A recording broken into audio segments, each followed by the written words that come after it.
Good morning, students. How are you? I hope all are fine and safe.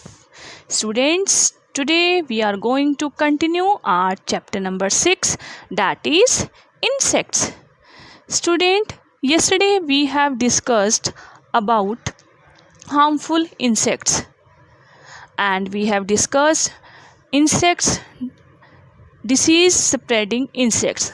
वो insects जिनसे disease फैलती हैं, बीमारियां फैलती हैं. And we have discussed about house fly and mosquitoes. Students, today we are going to discuss stinging insect. Stinging insects. Now, what are stinging insects? Some insects like bee and wasp have sting. A sting is located at the back of the insect. कुछ insect ऐसे होते हैं just like bee and wasp, जिनके back में एक sting होती है. Sting, okay. A sting is located at the back. Back में उनकी एक स्टिंग होती है and it is often for poisonous and causes pain and redness in the skin. और अगर ये वास्प हमें बाइट कर जाते हैं तो इनसे ये इनकी जो स्टिंग होती है वो बहुत ज़्यादा पॉइजनस होती है. जब ये इंसेक्ट बाइट करते हैं ह्यूमन बींग्स को तो उससे बहुत ज़्यादा पेन होना शुरू हो जाता है और हमारी स्किन में जो रेडनेस आ जाती है और उसके बाद हमारी स्किन जो है स्वेल हो जाती है, सूज जाती है. ओके, जैसे आपने देखा होगा जो मधुमक्खी होती है, honey bee and wasp बीरड.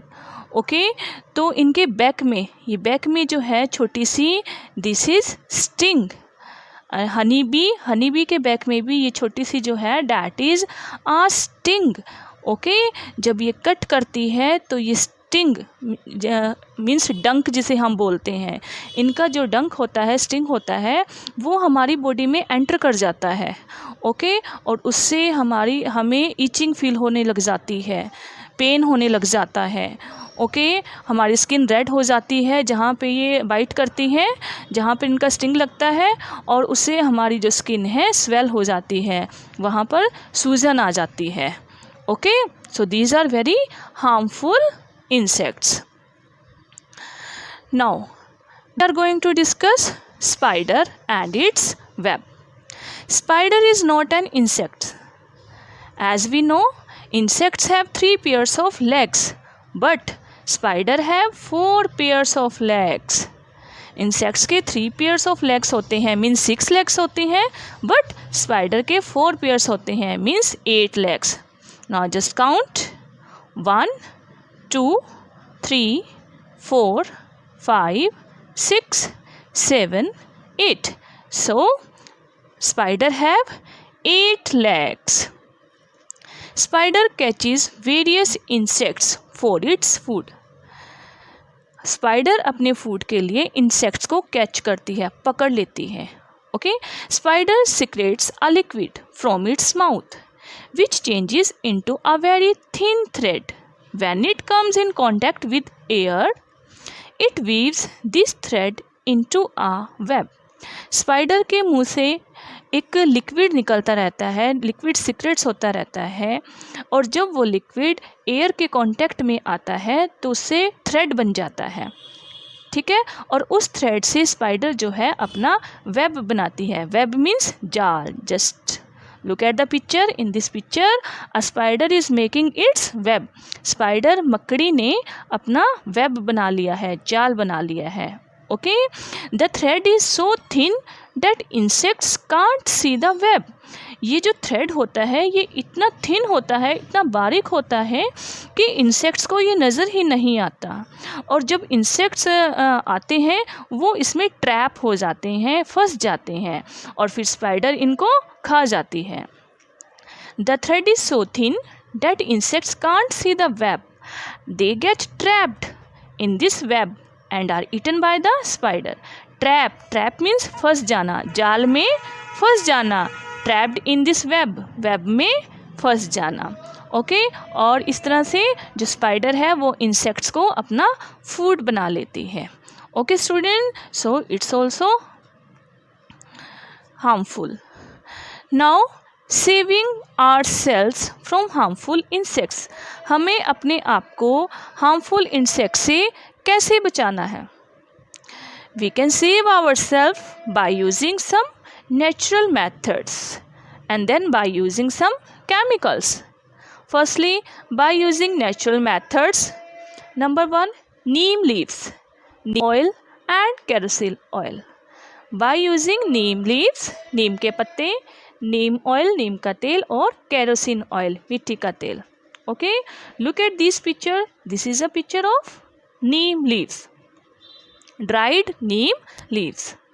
We often keep dried neem leaves in the clothes. Apply neem or kerosene oil on wooden furniture. Student, this spelling is mistake. Dried here, neem please means here neem leaves, यहाँ पर आएगा neem leaves. Okay, we often keep dried neem leaves in clothes or apply neem or kerosene oil in wooden furniture. This helps to save them from harmful insects. Harmful insect से हम अपने clothes को बचा सकते हैं. अब जैसे अब जब भी सीज़न चेंज होता है, समर्स के बाद विंटर आती है या विंटर्स के बाद समर्स आती हैं, तो हमारी मदर क्या करती हैं, सारी जो जैसे अब अगर सीज़न चेंज होगा, विंटर के बाद जब समर्स आएंगी, तो हमारी मदर ये सारे वुलन क्लॉथ्स को पैक करके कबर्ड्स में रख देती हैं. ओके, तो कबर्ड्स में रखने से पहले इन क्लॉथ्स में नीम के green leaves, dried green leaves डाल दिए जाते हैं, जिससे इनमें स्मेल नहीं होती, फंगस नहीं लगती और इनके अंदर छोटे छोटे इंसेक्ट्स भी नहीं लगते. क्योंकि अगर इनमें छोटे छोटे इंसेक्ट्स लग जाते हैं, फंगस लग जाती हैं, तो उससे जो हमारे ये जो क्लॉथ्स हैं ये ख़राब हो जाते हैं, इनमें से स्मेल आने लग जाती हैं, फिर ये यूज़ होने के लायक नहीं रहते, हम इन्हें यूज़ नहीं कर पाते. ओके, और इनसे डिसीज़ेस भी फैल जाती हैं. क्लियर? तो अगर हम इनमें ड्राई लीफ को रखेंगे तो इनसे स्मेल नहीं आएगी. और वुडन फर्नीचर को हम कैसे बचा सकते हैं हार्मफुल इंसेक्ट से? वुडन फर्नीचर में हम केरोसिन ऑयल भी लगा सकते हैं. थोड़ा सा केरोसिन ऑयल अगर हम वुडन फर्नीचर में यूज़ करें तो उसको हम ख़राब होने से बचा सकते हैं. Okay students, we can get rid of harmful insects by using chemicals like insecticide और pesticides. हम insecticides और pesticides का यूज़ करके भी harmful insect से छूट सकते हैं, छुटकारा पा सकते हैं. ओके, insecticides जो इंसेक्ट्स को ख़त्म करते हैं, पेस्ट को ख़त्म करते हैं, पेस्टिसाइड्स. ओके, नॉर्मली जो फार्मर्स होते हैं वो अपनी क्रॉप्स में इंसेक्टिसाइड्स और पेस्टिसाइड्स को यूज़ करते हैं. Farmer sometime use pesticides for saving there crops, ताकि वो अपनी फसल को ख़राब होने से बचा सकें. Okay students, now in this way we can save our self from harmful insects. Okay, so students, with this topic of stinging insect is complete. I hope it's clear to all of you, and with this our chapter reading is complete. So you have to read this chapter from your science book carefully. You have to read page number 46 and 47 very carefully. Okay, thank you, have a nice day.